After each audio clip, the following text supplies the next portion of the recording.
우리가 살아가는 삶의 현장은요, 사실 우리 뜻대로 되지 않습니다. 그렇지 않으십니까?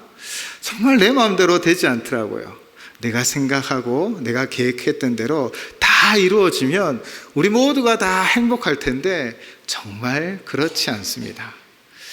점점 경쟁이 치열해지고 또 사실 우리의 육신도 점점 약해지고 또 우리의 삶에 다가오는 이 여러 문제들 때문에 이 두려움과 어려움의 상황에 만나기도 하죠. 그런 상황 때, 그런 어려움을 닥칠 때 우리는 사실 우리 모두가 질문하는 것이 있습니다. 어떤 질문을 보통 하십니까? 이렇게 하지 않습니까? 나는 왜 이렇게 힘들까? 그런 질문들이 우리의 마음을 더 낙심하게 하고 힘들게 하죠. 사실 바울 사도도요, 충분히 나는 왜 이렇게 힘든가라고 한탄할 수 있는 상황이었습니다. 그가 자신의 이익을 위해 자신의 지식으로 자신의 권세, 명예를 위해 살아갔습니까? 아니요. 오직 다메섹에서 예수를 만난 뒤부터 예수님을 위해서, 예수님만 따라 예수님의 복음을 땅끝까지 증거하게 하여 나아갔습니다. 그런데 그의 현실은 어땠습니까? 복음을 전하다가 매를 맞고요, 또 감옥에 갇히기도 했습니다. 굶기도 하고 죽을 뻔도 했습니다. 이런 분명한 상황 가운데 왜 나만 이러냐라고 말할 수 있지만 바울은 오늘 본문에서 이렇게 고백합니다. 16절 전반부를 보시면요, 그러므로 우리가 낙심하지 아니하노니. 아멘. 그러므로 우리가 낙심하지 아니하노니. 어떤 믿음이 있기에, 어떤 능력이 있기에 이런 고백을 할까라는 생각을 하게 되어집니다. 여러분은 어떻습니까? 힘들고 낙심되는 상황, 그 상황을 만나면 여러분은 어떤 고백을 하고 있습니까? 제가 오전에 감사를 택해야 한다라고 말씀을 드렸지요. 범사에 감사라는 그 분명한 말씀 가운데 그 말씀을 붙잡고 살아갈 때 사실 범사 모든 일이 내 계획, 내 뜻대로 되지 않고 더 어렵고 힘든 순간으로 우리를 몰아붙일 때가 있습니다. 그럴 때도 우리가 감사를 선택하고 하나님 앞에 감사드려야 합니다. 그 이유가 무엇입니까? 헤세드, 언약의 신실하신 하나님의 은혜가 우리와 함께하고 그 은혜는 영원하기 때문입니다. 모든 상황과 환경을 뛰어넘어 우리와 함께 하시기 때문입니다. 그러므로 범사에 감사라는 그 말씀처럼 우리는 늘 감사를 선택하고 하나님 앞에 감사를 드리며 정말 믿음으로 이 바울과 같이 한 걸음 한 걸음 나아가시기를 주님의 이름으로 축원을 드립니다. 여기 오늘 본문에서는 바울이 세 가지의 비밀을 우리에게 말해주고 있습니다. 첫째 비밀은 뭘까요? 겉사람은 후패하나 속사람은 늘 새롭다라는 것입니다. 두 번째 비밀은 무엇입니까? 고난보다 영광을 바라보는 것입니다. 세 번째는 무엇입니까? 이쯤 되면 무엇인지 아시겠죠? 보이는 것보다 보이지 않는 것을 보는 것입니다. 오늘 이 말씀이 우리의 삶 가운데 영향력이 되고 영양분이 되고 또 약속의 말씀이 되어 정말 한 주간 힘있게 살아나가시길 주님의 이름으로 축원을 드립니다. 첫째, 겉사람은 낡아지나 속사람은 날로 새로워진다는 것입니다. 16절의 말씀이 이렇지요.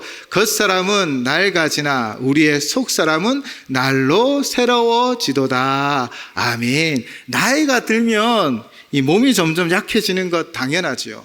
저도 밤샘하면 다음날 이렇게 했지만 요즘은 밤샘하면 꾸벅꾸벅 졸게 되어집니다. 우리의 몸이 조금만 무리해도 쉽게 피곤해지죠.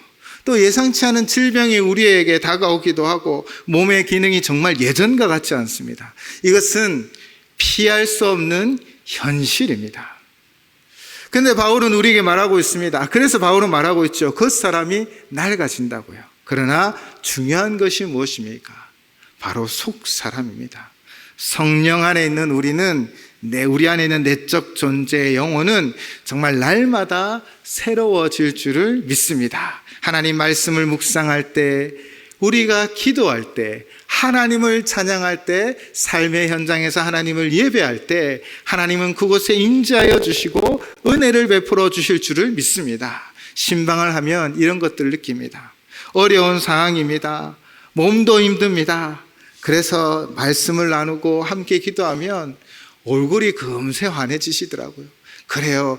믿어야죠. 하나님 함께 믿겠습니다. 그런 결단을 하고 결심을 하고 또 하나님 앞에 나아갈 때 바로 그 곁의 사람, 곁의 환경은 변하지 않았지만 그 속 사람이 새롭게 됨으로 말미암아 새 힘을 얻게 되는 것을 보게 되어집니다. 사랑하는 성도 여러분, 이번 한 주간 내 겉사람은 피곤하기도 하실 거예요. 문제를 만나기도 할 거예요. 그러나 우리의 속사람은 하나님 말씀을 붙잡고 성령님의 인도하심을 받으며 주님이 우리와 늘 동행함을 믿고 믿음으로 강건한 속사람으로 살아가시기를 주님의 이름으로 축원을 드립니다. 둘째는 17절입니다. 우리가 잠시 받는 환난에 경한 것이 지극히 크고 영원한 영광에 중한 것을 우리에게 이루려 함이니. 아멘. 바울은 여기서 현재의 고난을 잠시 그리고 경한 것이라고 표현하고 있습니다. 그런데 우리가 바울의 삶을 좀 알고 계시잖아요. 바울의 삶의 고난이 잠시였습니까? 그리고 가벼웠습니까? 돌을 맞아 죽을 뻔했습니다. 감옥에 수없이 갇히고 배가 난파되어 바다에 빠지었습니다. 이런 삶의 모습이 잠시 경하다 말할 수 있겠습니까? 그런데 바울이 이렇게 말하고 있는 것은 무엇입니까? 비교를 해보니 그렇다라는 것입니다. 바울이 무엇과 비교하였습니까? 현재의 고난을 바로 장차 주어질 영광과 비교했습니다. 영광이 너무도 크고 놀랍기 때문에 지금의 고난이 오히려 잠시인 것 같고 또 경하게 느껴진 것이지요. 여러분, 정말 보물 지도를 딱 주고 정말 거기에 보물이 있습니다 라고 하면 여러분 어떻게 하시겠어요? 힘을 다하고 능을 다해서 막 산을 넘고 물을 건너고 골짜기를 지나 그 보물 지도에 그 보물에 있는 곳까지 가겠지요. 왜냐하면 그 보물이 지금의 이 고생하고는 비교할 수 없기 때문입니다.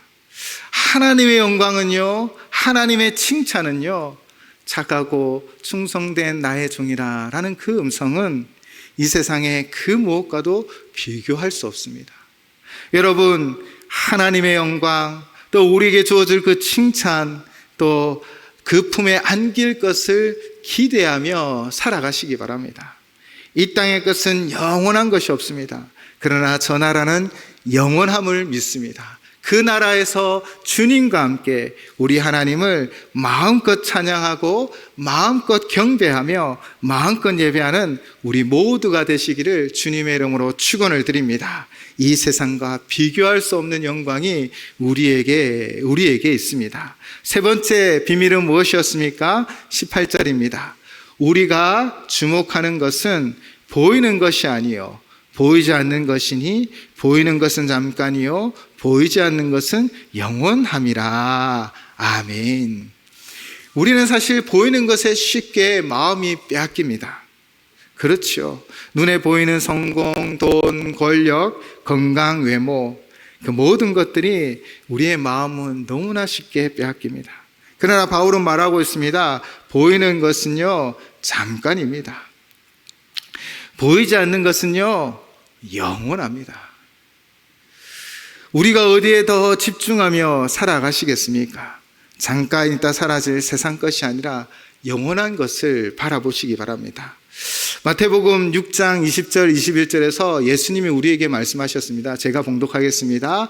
오직 너희를 위하여 보물을 하늘에 쌓아두라. 거기는 좀이나 통록이 하지 아니하며 도둑이 구멍을 뚫지도 못하고 도둑질도 못하느니라. 내 보물이 있는 그곳에 내 마음도 있느니라. 아멘. 우리 저 나라, 영원한 나라, 우리에게 주실 그 영원한 천국을 바라보며 한 걸음 한 걸음 나아가시기 바랍니다. 여러분, 외나무, 통나무 이 길을 안전하게 건너갈 수 있는 방법을 아십니까? 균형을 잘 잡아야 하지만 첫째는 저 먼 곳에 목표를 두고 그 먼 곳의 목표만 바라보고 걸어가는 것입니다. 그런데 혹 먼 곳의 목표를 바라보다가 잠시 밑을 바라보면 어떻게 될까요? 다리가 후들후들거리며 금방 균형을 잃어버릴 때가 많습니다. 우리의 눈의 초점이 보이는 것이 아니라 영원한 보이지 않는 저 나라를 향하여 한 걸음 한 걸음 나아가시는 우리 모든 성도님 되시기를 주님의 이름으로 축원을 드립니다. 사랑하는 성도 여러분, 세 가지를 말씀드렸습니다. 겉사람은 낡아지지만 속사람은 날마다 새로워질 수 있습니다. 말씀과 기도로 우리가 영적으로 늘 새로움을 경험하며 하나님과 친밀한 동행을 하시기 바랍니다. 현재의 고난은 잠시며 경한 것입니다. 우리에게 주실 칭찬이 있습니다. 착하고 충성된 나의 종이라. 저는 그 칭찬이 최고인 것 같아요.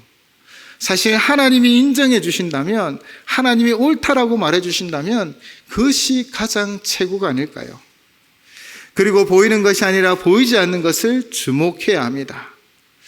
보이는 것은 잠깐이지만 보이지 않는 것은 영원합니다. 사랑하는 성도 여러분, 우리는 낙심되는 시대를 살아갑니다. 우리 청년들은 우리보다 더 어려운 시절을 살 것이라는 것이 이 사회 연구가들, 박사들, 교수들의 이야기이기도 합니다.